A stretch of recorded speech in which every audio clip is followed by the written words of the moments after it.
It was a crisp Saturday afternoon at the Bridge and Biscotti Club, where the coffee was strong, the biscotti were stronger, and the egos were strongest of all. The annual pair bridge tournament had drawn players from across the county, some for the competition, some for the cinnamon pecan biscotti, and some just to prove they could still count past 13 without using their fingers. Timmy adjusted his lucky red suspenders, his power armor, as Andrew liked to say, and peered across the table at Bartek, the so-called Biltcliff coup expert. Timmy held a glorious 6-card diamond suit, shimmering like a winning lottery ticket. He'd been planning to bid 1 diamond with the confidence of a man who once won a club game on a misexplained squeeze. But then Bartek opened with 1 diamond. Timmy blinked, then blinked again. His hand, which had felt like a gift from the bridge gods 5 seconds ago, now seemed like a cruel joke. "Should I overcall?" he muttered to Andrew. Andrew shrugged. "Only if you enjoy being steamrolled by Biltcliff logic." So instead of bidding diamonds, Timmy did what any rational, slightly panicked player would do. He jumped in with 1 spade. Across the table, Bartek's eyes narrowed, as if Timmy had just accused him of underseasoned risotto. Timmy could practically hear Bartek's internal monologue. Another opportunity to outplay these amateurs. "I shall now demonstrate my superior card sense." Timmy's partner, Andrew, gave him a knowing nod. They'd been playing together since the fiasco, and they knew each other's bids like they knew their own reflection in the club mirror, slightly distorted but still handsome. Marjorie, Bartek's long-suffering partner and crossword champion of 3 counties, bid pass. Some said she could solve a Sunday Times cryptic puzzle while blindfolded and defending a slam. Others believed she was simply too patient for this world. Andrew came in with a 2 spades bid showing support. Bartek blinked, then passed. It was the bridge equivalent of someone stepping on a plug-in mouse mat, unexpected and mildly painful. Timmy, emboldened by the silence from East, shot up to 4 spades. The table fell silent. Even the pot of peppermint tea beside Marjorie seemed to stop steaming in shock.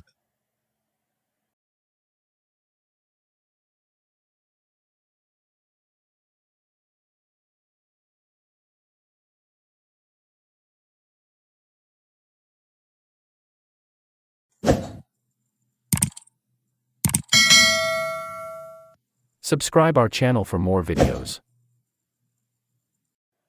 For spades, Bartek raised an eyebrow. "You think you've got a fit?" Timmy smiled. He did. Just not the kind that would make the modern bidding theorist swoon. It was a Moysian fit, 7 spades split 4-3 between hands. Not glamorous, not trendy, but real. And dangerous. Like wearing socks with sandals, but owning it. Bartek, never one to back down from a challenge or a dramatic exit line, doubled. He had 14 HCP, for spades including the KJ, and enough confidence for 5 men. He also held the AK in hearts, which he intended to use like a medieval warhammer. The play begins. Dummy hit the table. Timmy glanced at his hand and the board. The cards were speaking to him. Or maybe it was the 3rd espresso kicking in. Either way, he heard the whisper of strategy. Rule of 2. He had spade ace, queen and 10 in hand, and spade 9, 3, 2 in dummy. A double 10 ace. Missing the K and J? Wait, no, he already saw the jack was with Bartek. But the rule of 2 told him to finesse for the jack first, then go after the king if needed. Classic. Trick 2. Timmy led low from dummy. Bartek played small. Timmy played the 10. The crowd leaned in. Cards hovered over the felt like contestants on a game show. And there it was. Jack under queen. Timmy won the trick. Gasps. Murmurs. Somewhere, a pigeon outside the window clapped.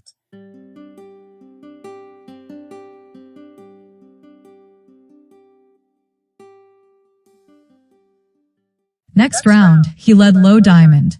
This time, the spade rough from Marjorie's hand. She didn't even flinch. Some say she solved a clue mid-hand. Bridge is just crosswords with more sighing.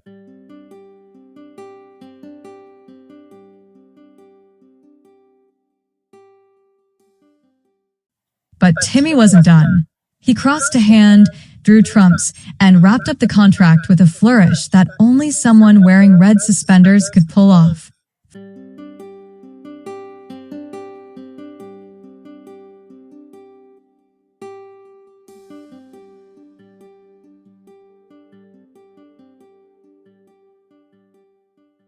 Final score. Declarer made 4 spades. Doubled. 740 points to the good guys. Bartek stared at the cards like they'd betrayed him. How did you know to finesse the jack first? Timmy grinned. Rule of 2. And a little thing called not hubris. Andrew chuckled. Told you Moysian fits can win games. Marjorie finally looked up from her crossword. 15 down. Smug expert defeated by finesse. 5 letters. Bartek groaned.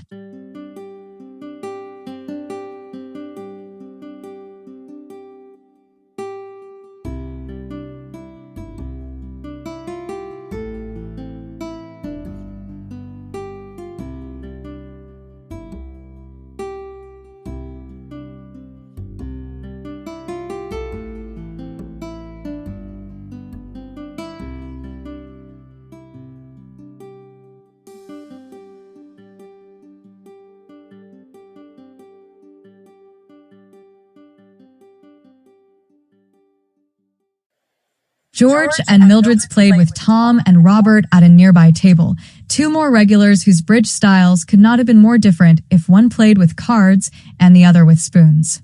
Tom, a well-meaning but perpetually confused enthusiast, clutched his cards like a man about to revolutionize bridge or accidentally set fire to the table. He opened with a solid, if uninspiring, 1 diamond suit. George glanced at his hand, did a double take, and nearly spilled his tea. There it was, a glorious 6-card diamond suit, backed by over 18 high-card points. His eyes lit up like a kid in a candy store shaped like a bidding box. Without hesitation, George picked up the red double card and slammed it on the table with the flair of someone who'd waited all morning for this moment. Across the table, Tom blinked. Is that a penalty double? Did I open too fast? Was there a rule about breathing between bids? Robert, experienced and unflappable, simply passed.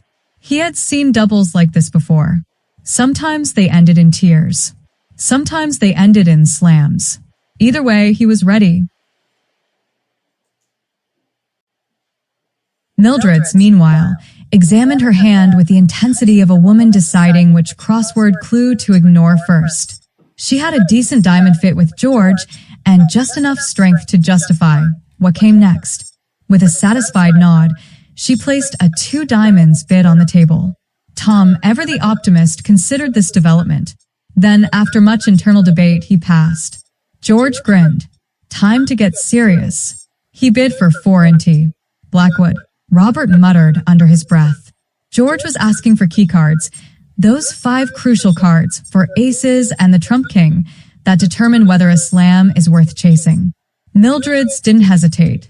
She responded with 5 diamonds, indicating she held exactly 1 key card. George paused, did some quick mental math, and decided the slam was still viable. With the confidence of a man who had already imagined himself hoisting the tournament trophy, he bid 6 diamonds. The table went silent. Tom stared at the board like it had just asked him to solve a riddle in a foreign language. So, are we playing this in diamonds? Yes, George said. The play began. Dummy hit the table. George took one look at the layout and nodded approvingly. The fit was there. The controls were there.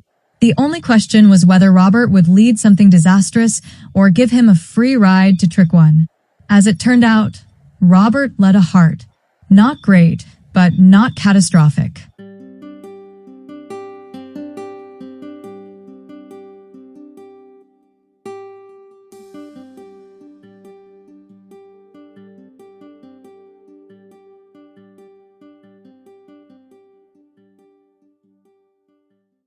George won the ace, crossed a dummy with a diamond, and started drawing trumps. Key cards were accounted for. Controls checked. Finesses worked. By trick 10, the slam was home free.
Final score. Declarer made 6 diamonds, 1,370 points. Another successful slam for Team George. After the hand, Tom looked at George with admiration and confusion. How do you always know when to go for it? George smiled. You don't need to be psychic. Just pay attention to the cards, trust your partner, and never underestimate the power of a good double.